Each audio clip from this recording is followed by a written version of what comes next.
नहीं, वो इनकार कर रहे हैं। वो देखिए वो ज्ञानवापी बोल रहे हैं, हम उससे हमको सहमत नहीं है, और एनआरसी बोल रहे हैं, हम सहमत नहीं है। ये क्रिमिनल लॉस कुछ कर रहे हैं, हम सहमत नहीं है। भाजपा का और नरेंद्र मोदी जी का विचारधारा से सहमत होंगे ऐसा दल एक भी नहीं। ये फ्लोर टेस्ट अभी जो इम्तिहान है, पहले इम्तिहान है, और ये चुनौती पार करना बहुत ही मुश्किल है। अब तक मोदी जी ने कभी भी पार्टी की सरकार नहीं चलाया, खुद का सरकार चलाया, उधर ही खुद का सरकार चलाया, इधर भी खुद का सरकार चलाया। ये कभी भी पार्टी के वरिष्ठ नेताओं से सलाह लेके उनको रिपोर्ट करके उनसे इंस्ट्रक्शंस लेके ऐसे नहीं चलाया। नमस्कार, आदाब, बहुत बहुत स्वागत है आप सभी का। डीबी लाइव देख रहे हैं आप। मैं हूं आपके साथ बुशरा खानम फआद। सरकार बन गई है, ओथ सेरेमनी भी हो गई है, कैबिनेट और जो मंत्री हैं उनके पोर्टफोलियोज जो हैं वो भी बांट दिए गए हैं, और जो उनके साथ साथ आप ये देख रहे हैं जो घटक दल हैं उनको क्या दिया गया है वो आपके सामने है। जो दो सबसे बड़े घटक दल हैं यानी कि टीडीपी और जेडीयू, उनको किस तरह से झुंझुना पकड़ाया गया है मंत्रालयों के नाम पर, ये साफ तौर पर आप देख सकते हैं। और विपक्ष लगातार इसको लेकर कटाक्ष भी कर रहा है कि दो बैसाखियां यानी कि नीतीश कुमार और चंद्रबाबू नायडू, जिन पर ये पूरी सरकार टिकी हुई है, उनको आप ये देखें कि मंत्रालयों के नाम पर क्या दिया गया है। अब इसी से बताया जा रहा है कि नीतीश कुमार नाराज चल रहे हैं, और नीतीश कुमार इतने नाराज हैं कि वो साइलेंट हो गए हैं, वो कुछ बोल नहीं रहे हैं, और इसी वजह से वो चंद्रबाबू नायडू की जो ओथ सेरेमनी थी उसका हिस्सा नहीं हुए। और तब से उनको लेकर जिस तरह की खबरें चल रही हैं, कोई भी सफाई जेडीयू की तरफ से, कोई भी सफाई नीतीश कुमार की तरफ से नहीं दी गई है। और पूरी की पूरी सुगबुगाहट जो है वो तेज ये हो गई है कि नीतीश कुमार कोई बड़ा धमाका कर सकते हैं, नीतीश कुमार कोई बड़ा फैसला ले सकते हैं। और इसी को लेकर लगातार जो विपक्ष है वो भी हमलावर है, और विपक्ष का भी ये कहना है कि बहुत दिनों तक ये सरकार नहीं टिकने वाली है। इस सबके बीच टीएमसी के सांसद हैं साकेत गोखले, उन्होंने एक ट्वीट करके बाकायदा तौर पर यह दावा किया है कि भारतीय जनता पार्टी के 3 एमपीज उनके संपर्क में हैं। अभी अगर हम नंबर देखते हैं तो कांग्रेस का नंबर है, यानी कांग्रेस नहीं, इंडिया गठबंधन का नंबर है 237, और वहीं पर अगर भारतीय जनता पार्टी का नंबर देखते हैं तो वह है 240, 240 और 237। साकेत गोखले का यह कहना है कि जल्द ही बीजेपी का नंबर 237 और एनडीए का नंबर, इंडिया का नंबर 240 होने जा रहा है।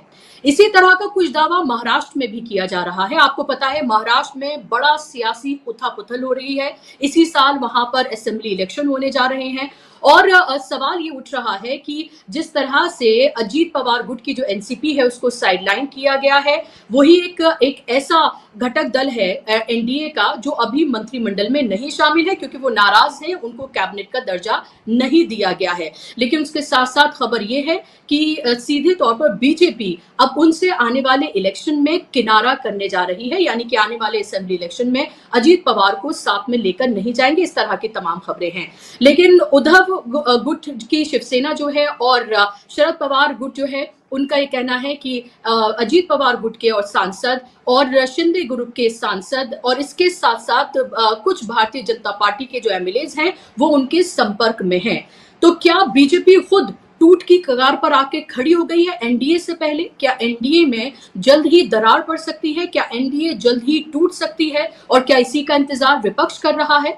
अभी 24 जून को सेशन शुरू होने वाला है, संसद का पहला सेशन होगा इस सरकार का ये। उसमें शुरू के 3 दिन ओथ सेरेमनी होगी नए चुने हुए एमपीज की, और उसके साथ साथ फिर अध्यक्ष का, लोकसभा के अध्यक्ष का चुनाव होने वाला है। और इसी में भी पेच अटका हुआ है, क्योंकि आपको पता है टीडीपी, जेडीयू और खासतौर पर टीडीपी की तरफ से ये मांग की गई कि अध्यक्ष पद उनको दिया जाए, लेकिन अब ये लग रहा है कि बीजेपी उनको वो अध्यक्ष पद भी नहीं देने जा रही है।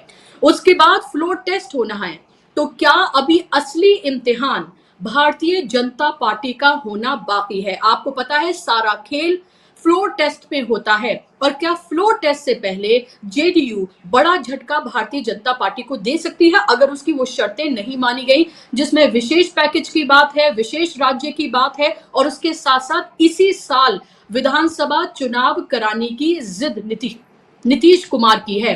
अगर ये तमाम बातें नीतीश कुमार की नहीं मानी जाती हैं, तो क्या नीतीश कुमार, जो कि 2 बैसाखियों में से एक हैं, अपना हाथ खींच सकते हैं भारतीय जनता पार्टी से, इस सरकार से, और फिर इस सरकार की स्थिति क्या होगी? अगर अभी की पूरी तस्वीर देखते हैं हम नरेंद्र मोदी की सरकार की, उसकी कैबिनेट की, और तो पूरे तरीके से वो हूबहू 2019 जैसी ही दिखती है। तो क्या नरेंद्र मोदी ने कोई सबक नहीं लिया है? क्या वो जनता को सर्वोपरि नहीं मानते हैं कि पूरी की पूरी, चाहे वो रेल मंत्री हो, फाइनेंस मिनिस्टर हो, तमाम आप पूरी कैबिनेट देखिए, ऐसा लगता है कि बिल्कुल वही चेहरे तमाम रिपीट कर दिए गए हैं। यहाँ तक कि मोदी के सलाहकार से लेकर अजीत डोभाल से लेकर सब रिपीट किया गया है। तो अभी सरकार की तस्वीर क्या है? इंडिया गठबंधन के क्या प्रोस्पेक्ट्स है आने वाले वक्त में? और फ्लोर टेस्ट से पहले क्या कुछ बड़ा हो सकता है, और नीतीश कुमार क्या कुछ खेल कर सकते हैं? इसी को लेकर आज हम बात करेंगे, और इस पर बात करने के लिए मेरे साथ बेहद खास मेहमान, जाने माने इकोनॉमिस्ट परकला प्रभाकर जी मेरे साथ जुड़ गए हैं। देश ही नहीं, हम कह सकते हैं दुनिया के जो चुनिंदा इकोनॉमिस्ट हैं उनमें उनका शुमार है। सोशल और पॉलिटिकल एक्टिविस्ट हैं, अपनी बेबाक राय के लिए वो जाने जाते हैं। लोग अक्सर उनको इस तरह से भी इंट्रोड्यूस कराते हैं कि वो फाइनेंस मिनिस्टर निर्मला सीतारमण के पति भी हैं, लेकिन मैं उसको इतना इंपॉर्टेंट नहीं मानती हूँ। उनकी आइडेंटिटी इससे कहीं ज्यादा और कहीं बड़ी है। परकला जी, बहुत बहुत स्वागत, इस्तकबाल आपका कार्यक्रम में। और शुरुआत मैं आपसे करना चाहूंगी कि अभी की जो स्थिति आप देख रहे हैं, जो फिलहाल का जो पॉलिटिकल सिनेरियो है पूरा, उसको आप कैसे देख रहे हैं? क्योंकि लोगों को ये लग रहा है कि शायद इंडिया पूरी ताकत अभी उसने नहीं लगाई हुई है सरकार बनाने के लिए, और लोग ये इंतजार कर रहे हैं कि उनकी तरफ से वो कोशिशें नजर आए।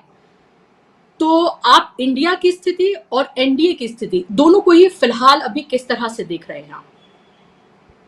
बुशरा जी, बहुत बहुत धन्यवाद मेरे को आपके शो में लाने के लिए। एक चीज़ मैं पहले आपको बताना चाहता हूँ कि मेरी हिंदी इतना ठीक नहीं है, बहुत कमज़ोर है।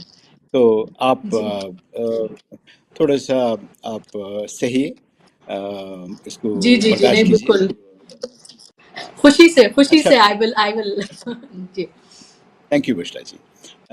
बुशरा जी, ये है कि आप चुनाव का संदेश क्या है? ये नतीजों में क्या संदेश है, ये देखना पड़ेगा। और आगे चलेंगे, उसके बाद ये फ्लोर टेस्ट कैसा होगी और उसका सहयोगी दल क्या करेंगे, क्या हो सकती है, क्या नहीं हो सकती है, इसके इसके बाद थोड़े एक एक दो मिनट के बाद आऊंगा मैं। जी। उषा जी, एक संदेश ये है कि अ, नरेंद्र मोदी जी का जो चाल था इस चुनाव तक, उसको जनता ने तिरस्कार किया है। एक, भाजपा इसलिए बहुत कमजोर हो गई है। आप 370 छोड़ दीजिए, 400 पार छोड़ दीजिए, आपको बहुमत भी नहीं मिला है अपने आप को, भारतीय जनता पार्टी। ये एक बहुत ही मजबूत संदेश। और दूसरा ये है कि लोग ये बताया कि देखिए, ये हिंदू मुसलमान, मंगलसूत्र, मांस मछली, ये सब छोड़ दीजिए। हमारे रोजगारी, हमारे डे टू डे लाइवलीहुड और किसानों का हालात, महंगाई, इस पर ध्यान दीजिए। तो ये बहुत ही अहम संदेश है। और सबका धन्यवाद। नरेंद्र मोदी जी प्रधानमंत्री के तौर पर शपथ लिए हैं, लेकिन ये भाजपा का सरकार नहीं है। पहली बार देखिए, 2014 में भी ये पहले कुछ दिन एनडीए सरकार बताते थे, लेकिन एनडीए सरकार असल में नहीं था, वो भाजपा सरकार था। और भाजपा सरकार को भी छोड़ के ये मोदी सरकार बन गई। और 19 में भी मोदी सरकार। और अभी मोदी जी सिर्फ प्रधानमंत्री है, लेकिन मोदी सरकार नहीं है, भाजपा सरकार नहीं है। ये असल में एनडीए सरकार है। लेकिन ये क्या है एनडीए? एनडीए देखिए, एनडीए के जो पार्टनर्स हैं, एक पार्टनर भी भाजपा का और नरेंद्र मोदी जी का विचारधारा से सहमत होंगे, ऐसा दल एक भी नहीं है। इसका मतलब ये है, ये आइडियोलॉजिकल एलायंस नहीं है, ये कॉन्टेक्सचुअल एलायंस है, ये ट्रांसैक्शनल है, और ये रियल पॉलिटिक एलायंस है। आप ये भी कह सकते हैं ये अपॉर्चुनिस्टिक एलायंस है। तो आप अब देखिए क्या हो सकता है। मैं पहले से यही मान रहा था कि ये सरकार, मोदी जी का सरकार, एनडीए सरकार अभी जो है मौजूदा, ये फ्लोर टेस्ट, अभी जो इम्तिहान है पहले इम्तिहान है, और ये चुनौती पार करना बहुत ही मुश्किल है।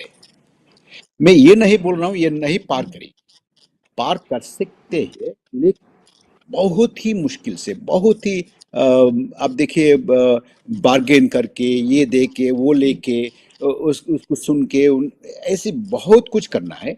ये बहुत कुछ करना है, ये सलाह लेना है, कुछ कुछ कुछ कंसेशंस देना है, कुछ मांगे पूरी करनी है। ऐसी चाल नरेंद्र मोदी जी को आदत नहीं है। अब ये भी देखना पड़ेगा। अब ये अब कुछ लोग ये बोलते हैं कि अभी सत्ता है, सत्ता में है, तो सत्ता कायम रखने के लिए कुछ भी करें, कर सकते हैं, लेकिन ये नेचर में नहीं। देखिए, आप गांधीनगर से देखिए, अब तक अब तक मोदी जी ने कभी भी पार्टी का सरकार भी, पार्टी का सरकार ही नहीं, पार्टी की सरकार नहीं चलाया, खुद का सरकार चलाया। उधर ही खुद का सरकार चलाया, इधर भी खुद का सरकार चलाया। ये कभी भी पार्टी के वरिष्ठ नेताओं से सलाह लेके, उनको उनको उनको रिपोर्ट करके, उनसे इंस्ट्रक्शंस लेके ऐसे नहीं चलाया।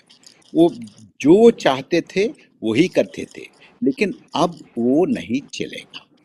आप ही बोल रहे थे नीतीश कुमार जी का कुछ है, कुछ भी हो सकता है। अगर आज नहीं तो कल कल हो सकता है, अगर कल नहीं तो परसों हो सकता है। अच्छा, ये एक चुनौती फ्लोरेंस, और दूसरा चुनौती ये है कि उसके बाद हर दिन सुबह उठ के हमारा सहयोगी दल का क्या मांग है, उसको क्या पूरा करना है, दोपहर तक क्या, लंच तक क्या पूरा करना है, शाम तक क्या पूरा करना है, और सुबह फिर उठ के क्या क्या पूरा करना है, उनसे क्या क्या लिस्ट आए हैं, राज्यपाल के पद के लिए, मंत्रिमंडल के लिए कुछ कुछ निर्णयों के बारे में, और कुछ कॉरपोरेशंस के बारे में, चेयरमैन के बारे में, सदस्यों के बारे में, बहुत कुछ। और देखिए, वो कास्ट सेंसस के बारे में क्या करेंगे, और ये हिंदू मुसलमान, ये चीज़ों का क्या करेंगे।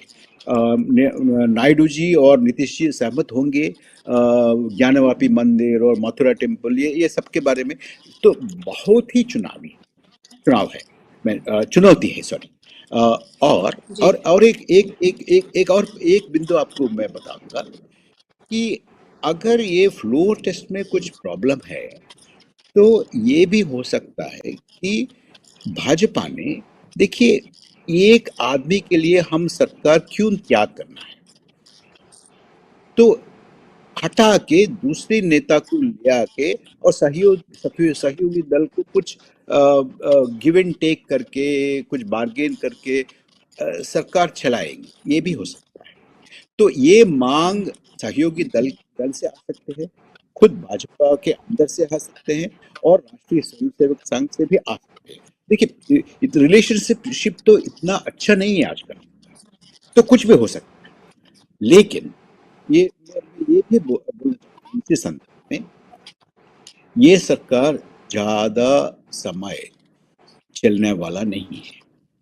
दूसरा, ये लोकसभा भी, ये 18वां 18 लोकसभा, 18वीं ये भी, हम्म 18th लोकसभा ऑल्सो, ये ज्यादा समय, पूरा समय तो कंप्लीट करना ही मेरे को लगता है नामुमकिन है।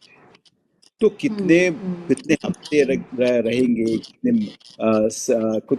कितने महीने रहेंगे, देखना है। लेकिन सरकार और लोकसभा, ये दोनों का लॉन्जिविटी, ये दोनों का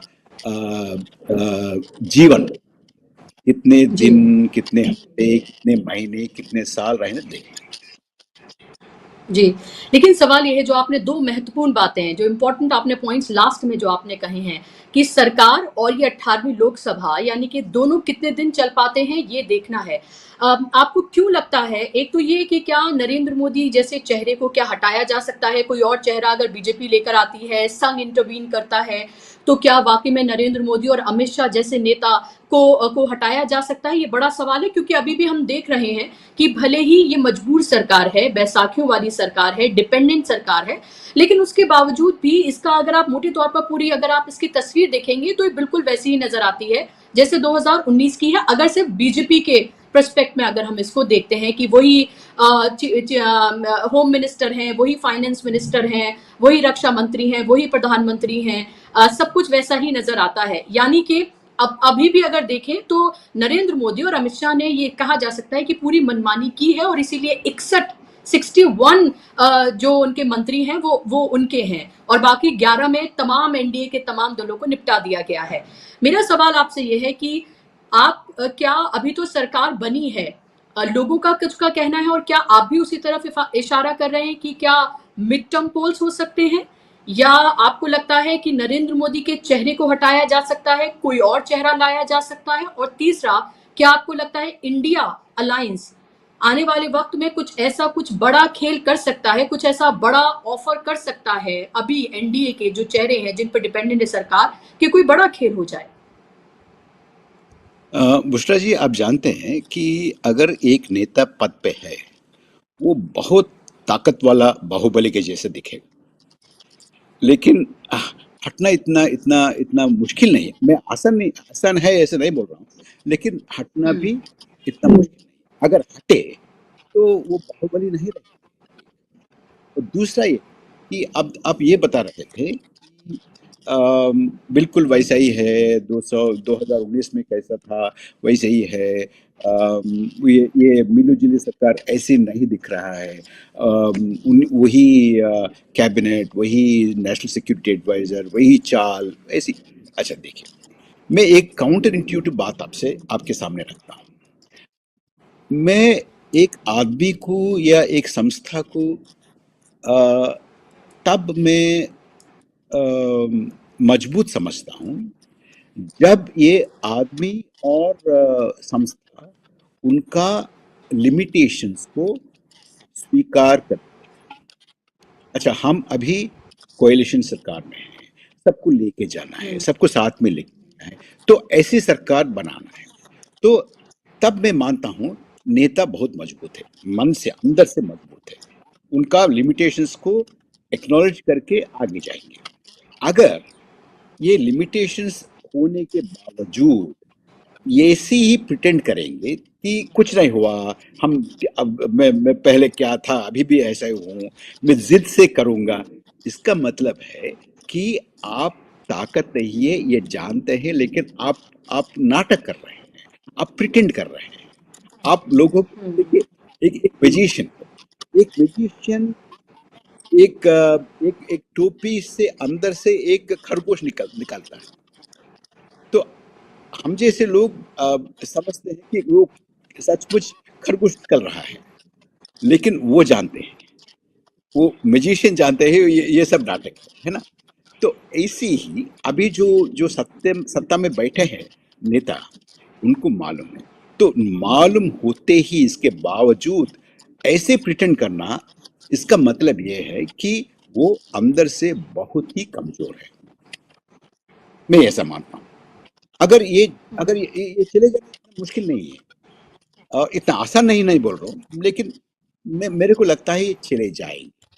तो इंडिया गठबंधन सरकार बनाना बहुत ही मुश्किल होगा, क्योंकि इधर से उधर जाएंगे, उधर उधर उधर एक लिस्ट दे देंगे, डिमांड्स दे देंगे, हम इसलिए आए हैं और आप ये सबको मानना पड़ेगा। ये बहुत ही अनस्टेबल होगा। तो मैं ये बोल रहा हूँ कि ये लोकसभा भंग होने जा रहा है। भंग होके फिर से चुनाव, ये भी हो सकता है कि भंग होने से पहले अगर मोदी जी रहे या कोई और रहे, तो एक महत्वपूर्ण निर्णय लेगा और जनता के सामने जाके देखिए, ये महत्वपूर्ण निर्णय है, लेकिन मेरे सहयोगी दल मेरे से कोऑपरेशन नहीं कर रहे, इसलिए मैं भंग करके आपके सामने है। ये भी हो सकता है, मोदी जी कर सकते हैं या दूसरे और विकल्प नेता भी कर सकते हैं, या इंडिया गठबंधन अगर वो विकल्प सरकार बनाए तो वो भी कर सकते, कोई भी कर सकते हैं। लेकिन ये भी मेरे ख्याल में ये भी एक पॉसिबिलिटी है। Okay, okay. तो ये बहुत ही महत्वपूर्ण आपने बात कही है और कंसर्निंग भी है कि अभी लोकसभा के इलेक्शन होके चुके हैं और यही बात लगातार हो भी रही है कि एक ऐसी सरकार चुनकर आई है कि जिसके पास एक पार्टी के पास 240 का आंकड़ा है और 32 उसको जुटाने हैं और उनके पास अभी 293 तक अभी उनके पास सांसद हैं, लेकिन उसके बावजूद भी लोगों को लगातार ये डर है और आप जैसे जो एनालिस्ट हैं उनका ये डर भी है कि ये कभी भी भंग हो सकती है। क्या आपको इसलिए लगता है कि नरेंद्र मोदी को कोalition की गवर्नमेंट चलाने का कोई एक्सपीरियंस ही नहीं है, चाहे मुख्यमंत्री से लेकर और प्रधानमंत्री बनने तक जो हमने देखा है और जो उनका स्टाइल ऑफ पॉलिटिक्स है, जहां सिर्फ वो ऑर्डर देना जानते हैं, ऑर्डर लेना नहीं जानते हैं। वो चाहते हैं कि लोग बस झुककर उनके हर ऑर्डर को माने, लेकिन कोलिशन की गवर्नमेंट में तो आपको हर दिन लगभग झुकना पड़ता है क्योंकि हर दिन कोई ना कोई नई शर्त होगी। तो क्या ये आपको लगता है कि ये डेली वेजेस की एक तरह से सरकार होने जा रही है, जितने भी दिन चलती है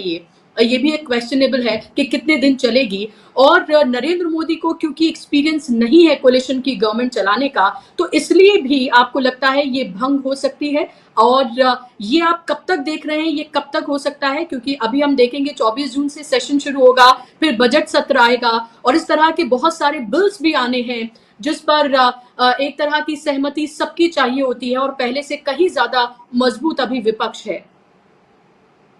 बुशरा जी, आप देखिए, दो बड़े सहयोगी दल है और उनका नेताओं के बारे में आप जानते हैं, चंद्रबाबू नायडू जी और नीतीश कुमार दोनों। एज आई सेड, ये विचारधारा से मिला हुआ नेता पार्टी नहीं है, फिर भी कॉन्टेक्चुअल एनालिसिस एक देखिए। और ये दोनों नेता बहुत एक्सपीरियंस्ड राजनेता हैं, लॉन्ग ईयर्स, और ये हार देखे, जीत भी देखे। और कॉन्ट्रास्ट कीजिए, नरेंद्र मोदी जी हार कभी देखा नहीं, और ये दोनों नेता गिरे हैं, उठे हैं, फिर गिरे हैं, फिर उठे हैं। तो इसको गिरना जानते हैं, उठना भी जानते हैं। ये कॉन्ट्रास्ट में आप मोदी जी ऐसा आपको ऐसा महसूस नहीं होगा। और ये दोनों नेता बार्गेनिंग में, डील करने में और डील मेकिंग में और साथ लेने में, देने में और पाने में, सलाह करने में, बैठ के बात करने में, सबको एक साथ लेके जाना, ये सब में बहुत ज्यादा क्षमता है इन लोगों में, प्रूव हुआ है। ये दोनों नेता बात करने में, किसी को कन्विंस करने में, इसमें बहुत क्षमता है। ऐसी क्षमता मोदी जी में मेरे को दिखता नहीं। और अब कुछ लोग बोलेंगे कि ये सीख लेंगे, सीख सकते हैं, लेकिन दूसरा चीज, आप नरेंद्र मोदी जी अचानक रातों रात अटल बिहारी वाजपेयी जी के जैसा बनेंगे? वो मुमकिन है, क्योंकि ये पूरा पर्सनालिटी चेंज, आप इनसाइड आउट होना चाहिए, बस पूरा पूरा पूरा। इसका इसका इसका क्या मतलब है? मतलब ये है कि आप नरेंद्र मोदी जी को आप कल से पहचान भी नहीं कर सकते। इतना इतना इतना ट्रांसफॉर्मेशन, इतना चेंज होने की जरूरत है, ऐसा करना है।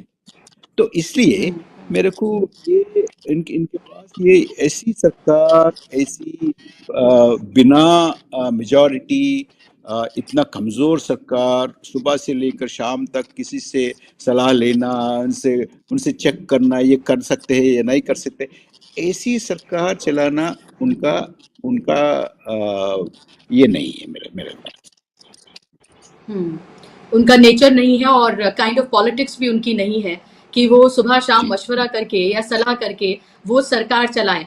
ऐसे में अगर नीतीश कुमार चंद्रबाबू नायडू की ओथ सेरेमनी में नहीं जाते हैं, उसके बाद कोई क्लैरिफिकेशन भी उनका नहीं आता है, और वो उसके बाद फिर जब ये सारा हंगामा देखते हैं तो एक ट्वीट करके ये कहा जाता है, और एक लेटर शायद उन्होंने जारी किया कि उन्होंने कंग्रेचुलेट किया उनको, चंद्रबाबू नायडू को।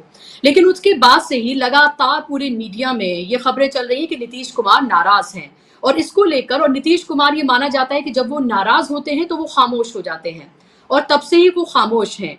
उन्होंने कैबिनेट की मीटिंग बुलाई है, वो कैबिनेट की मीटिंग जो उन्होंने 3 महीने से नहीं बुलाई। उन्होंने अपने विधायक दल की बैठक बुलाई, बीजेपी ने भी बुलाई है। इससे पहले जो विजय कुमार सिन्हा है, जो डेप्यूटी सीएम है, 2 डेप्यूटी सीएम है बिहार में, उनमें से एक हैं, उन्होंने कहा था ये सरकार बनने के बाद ही कि ना तो कोई किंग है और ना ही कोई किंग मेकर है। तो इस तरह के कमेंट्स जो हैं वो किए गए हैं। नीतीश कुमार लगातार ये अड़े हुए थे कि आप इसी साल या तो लोकसभा के साथ आप असेंबली के इलेक्शंस कराएं, और उस पर नहीं मानी बीजेपी, और उससे पहले इंडिया गठबंधन यानी कि आरजेडी नहीं मानी थी, और अब फिर से उनकी जिद है क्योंकि उनकी 12 सीटें आई हैं कि उन इस बार अभी यानी कि 25 तक का इंतजार न करके, 25 में वहां पर असेंबली इलेक्शन है, आप 24 में ही करा दीजिए क्योंकि माहौल अभी उनके लिए फेवरेबल है और उनको उसका फायदा हो सकता है। क्या आपको लगता है कि एक तो उनको अगर मंत्रालयों के नाम पर देखें तो जैसे विपक्ष कह रहा है कि झुंझुने पकड़ाए गए हैं, कि सिर्फ फॉर्मेलिटी कर दी गई है और कुछ नहीं दिया गया है, वो विशेष राज्य का दर्जा चाहते हैं, वो विशेष पैकेज चाहते हैं, वो कास्ट सेंसेक्स चाहते हैं, वो नौकरियों को लेकर कुछ बड़ा ऐलान चाहते हैं, और उसके साथ साथ वो चाहते हैं कि उन्हें रिस्पेक्टेबल कम से कम मंत्रालय मिले ताकि वो अपने लोगों के बीच में जाएं, क्योंकि जेडीयू के जो कार्यकर्ता है उनमें भी मायूसी है। आपको लगता है ये सारी जो पिक्चर मैंने अभी सामने रखी है, नीतीश कुमार सबसे कमजोर कड़ी साबित हो सकते हैं? क्या आपको लगता है कि वो जल्द कुछ फैसला ले सकते हैं? क्योंकि अगर असेंबली इलेक्शन में वो जाते हैं तो अभी भी उनको आरजेडी के साथ जाना ज्यादा फायदेमंद है, क्योंकि पिछली बार 2020 में सिर्फ अगर हम बात करते हैं तब आरजेडी के 0 एमपीज थे, तो उन्होंने 79 सीट्स उनको मिली थी, सबसे बड़ी पार्टी थी आरजेडी। अभी उनके 4 एमपीज हैं, उनका कहना है हम 4 गुनी ताकत से हैं, और लगातार हम ये देखते हैं लालू और उनकी फैमिली से उन्हें उन्हें चचा बुलाया जाता है और कहा जाता है चचा भतीजे हम तो फैमिली हैं। तो ये मैं आपसे पूछना चाहती हूँ, क्या नीतीश कुमार वो जो 2 बैसाखियां हैं जिस पर टिकी हुई है सरकार, क्या आपको लगता है वो सबसे पहले वो जिनको पलटू राम कहते हैं वो पलट सकते हैं? क्योंकि इंडिया तो उनको किसी भी तरह का ऑफर दे सकता है। बुष्टा जी, वेरी सीरियस बात है आपने जो उठाया। देखिए, ये मैं जो बोला था ना, ये दोनों नेता, चंद्रबाबू नायडू और नीतीश जी, दोनों बहुत अनुभवशाली नेता हैं। तो ये चीज ऐसा ऐसे दिखने तक इंतजार करेंगे कि ये तोड़ा नहीं, लेकिन मजबूरी हो गया है। देखिए, हम कास्ट सेंसस मांग रहे हैं, वो नहीं, वो इनकार कर रहे हैं। वो देखिए, वो ज्ञानवापी बोल रहे हैं, हम उससे हमको सहमत नहीं है। और एनआरसी बोल रहे हैं, हम सहमत नहीं है। ये क्रिमिनल लॉस कुछ कर रहे हैं, हम सहमत नहीं है।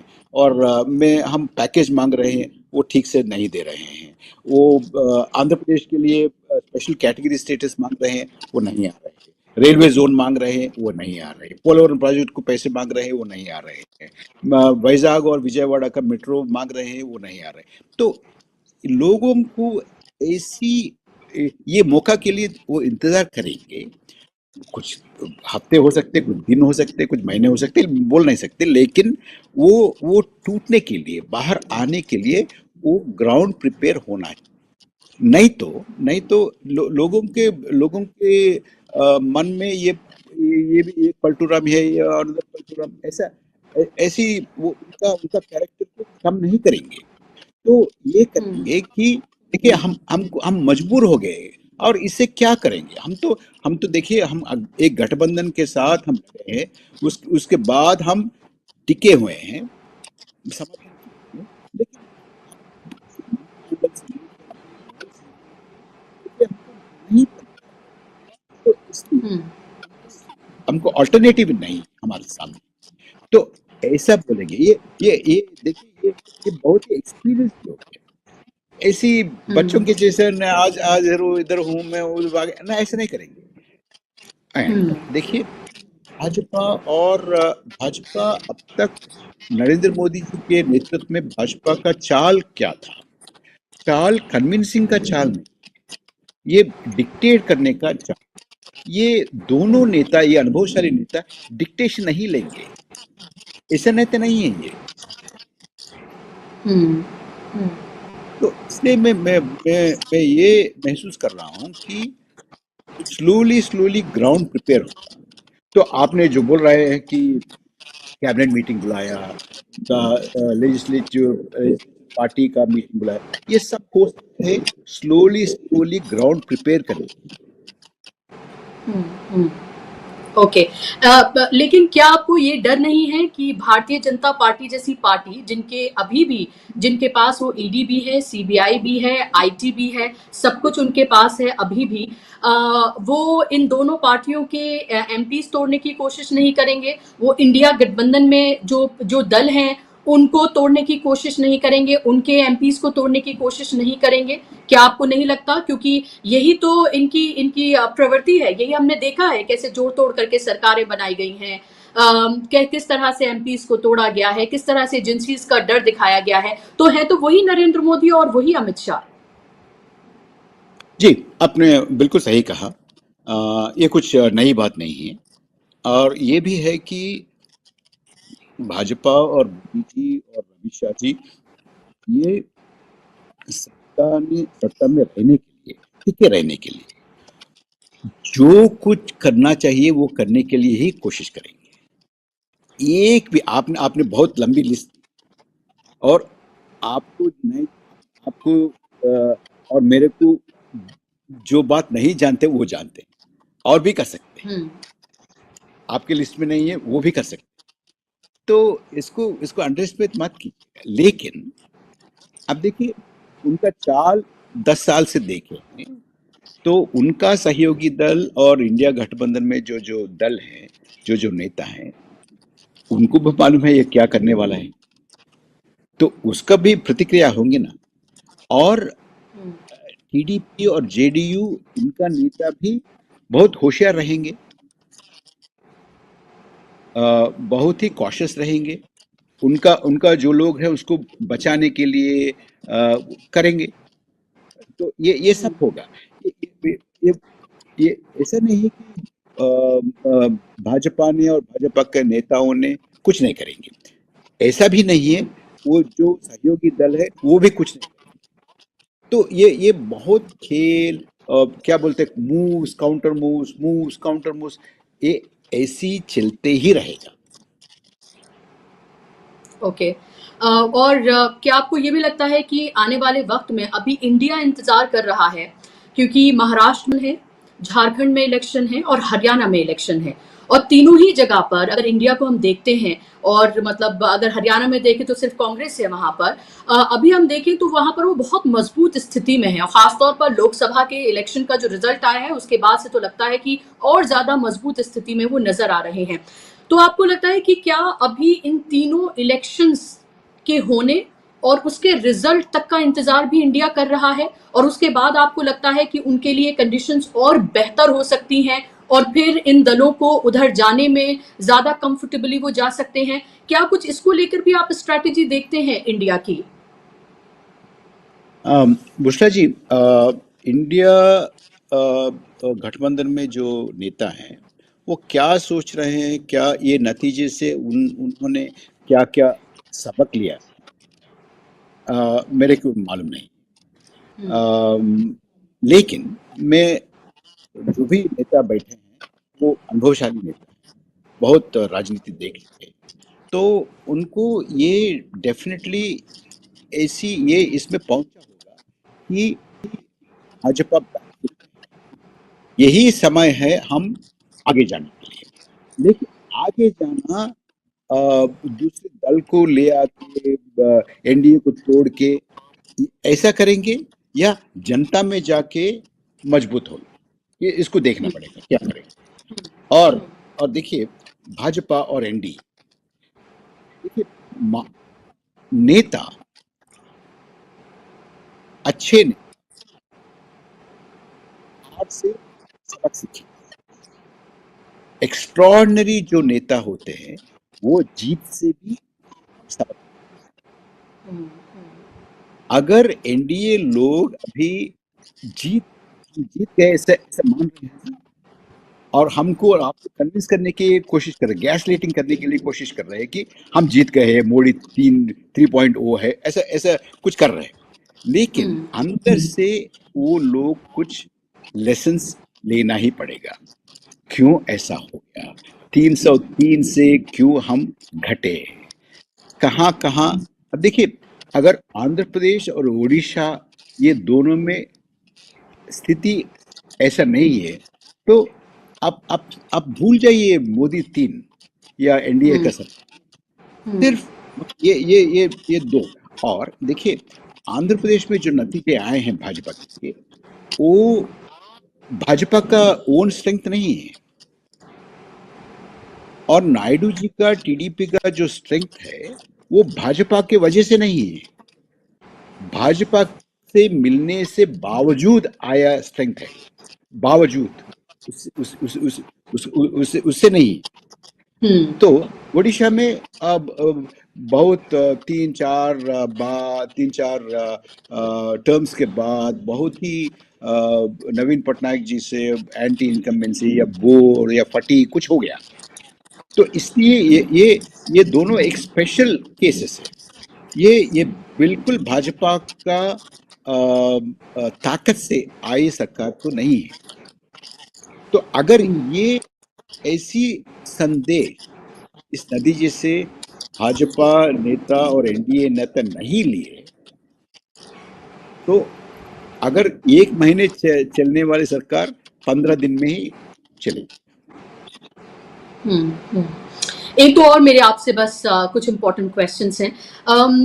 सवाल ये है कि ये तो भारतीय जनता पार्टी को भी पता है कि वो टीडीपी और जेडीयू के सहारे उनकी सरकार बनी हुई है। तीसरे नंबर पर आती है शिंदे और फिर उसके बाद आती है एलजेपी जिनके 7 और फिर 5 सांसद हैं।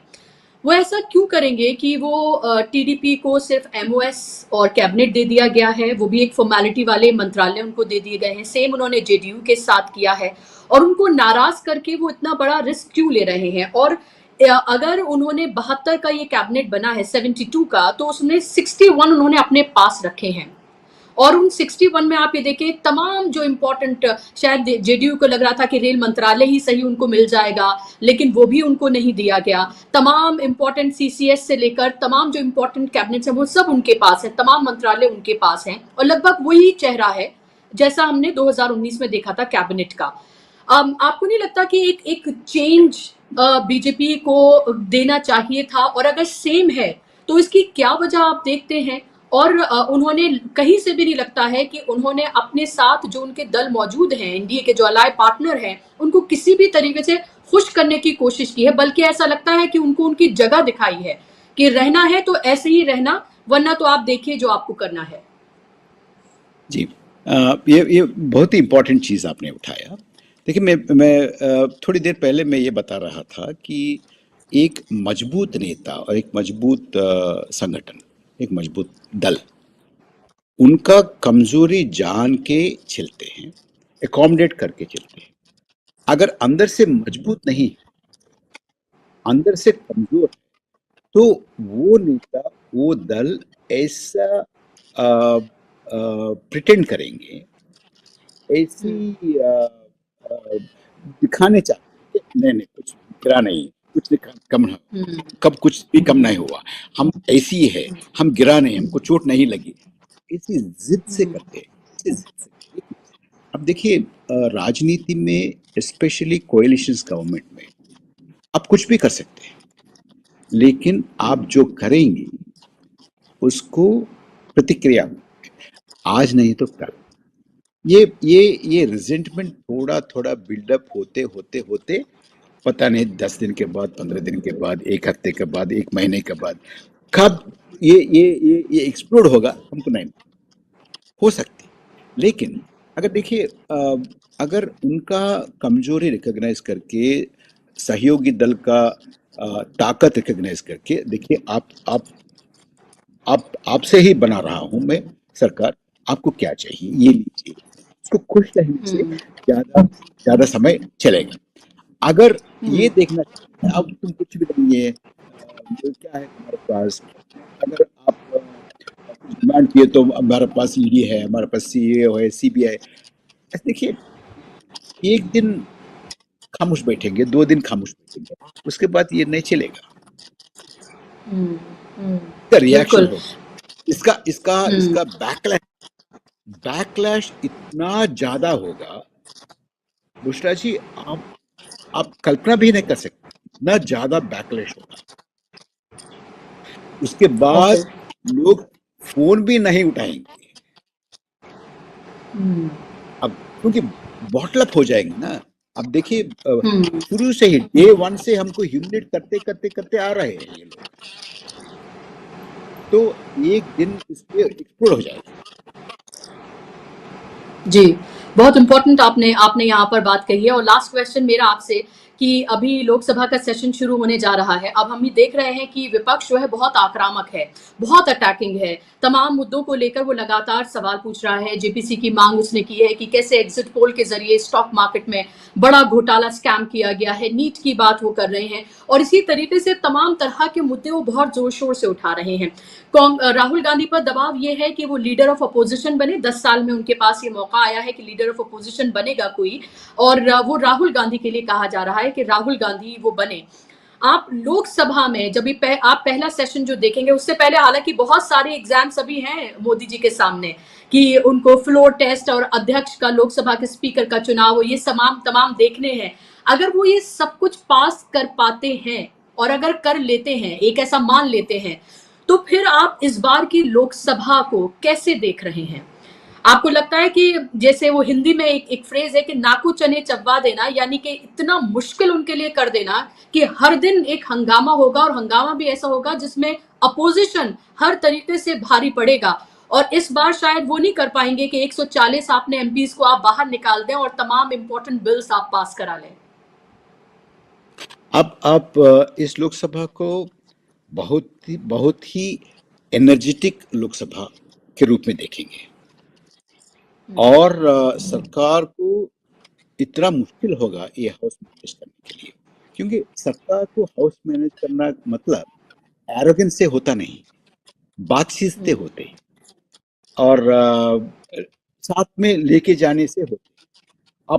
अब देखिए, पहले बहुत ही सरकार देखे हैं, 400 पार लोकसभा एमपी एक दल के पास होते ही भी Lok Sabha floor coordination, across the aisle consultation, विपक्षियों से बैठ के बात करना, ये सब चलना है।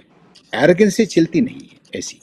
तो और मुद्दा भी बहुत है। आप आपने बहुत मुद्दा आपने बताया, और भी मुद्दे आएंगे हर एक रोज। मणिपुर के मुद्दे में अब देखिए, सरकार क्या बोल सकती है, मणिपुर के बारे में क्या बोल सकती है, ये स्टॉक मार्केट के बारे में क्या बोल सकती है, और इतना मुश्किल होगा इसका सामना करना।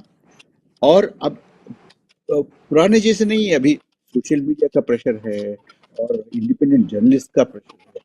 आप 2, 4, 5, 50 और 25 टेलीविजन चैनल को मैनेज कर सकते हैं, लेकिन अब लोगों का मुंह तो आप नहीं बंद कर सकते। अभी अब हम बात कर रहे हैं, बिल्कुल। तो जी। इसको कौन रोकेगा? अगर ये भी हम्म रोकना है तो आपके पास तो इतना ताकत भी नहीं है। तो ये हम्म लोकसभा बहुत ही सरकार के लिए, भाजपा के लिए, एनडीए के लिए ये लोकसभा को सामना करना बहुत ही मुश्किल। हर एक दिन जी, एक बैटल हो जाएगा। बिल्कुल। और इस बार छाती ठोक कर नहीं कह पाएंगे एक अकेला सब पर भारी, और न ना ही वो एरोगेंट स्मृति ईरानी हमें वहां पर नजर आएंगी, जो सोनिया गांधी को चैलेंज कर रही थी वहां खड़े होकर, और कैसे वो हार गई, जिसको वो पियोन बोल रही थी, उस कार्यकर्ता को, और उनसे 1,67,000 से वो हार गई। और नरेंद्र मोदी खुद 1.5 लाख से, जैसे राहुल गांधी ने कहा कि जान बचाकर भागे हैं और अयोध्या तक हार गए। यानी कि जो उनकी पूरी पॉलिटिक्स है, नरेंद्र मोदी की हिंदू हृदय सम्राट, 56 इंच की छाती, विष्णु के अवतार, बायोलॉजिकली नहीं बॉर्न और ये सब।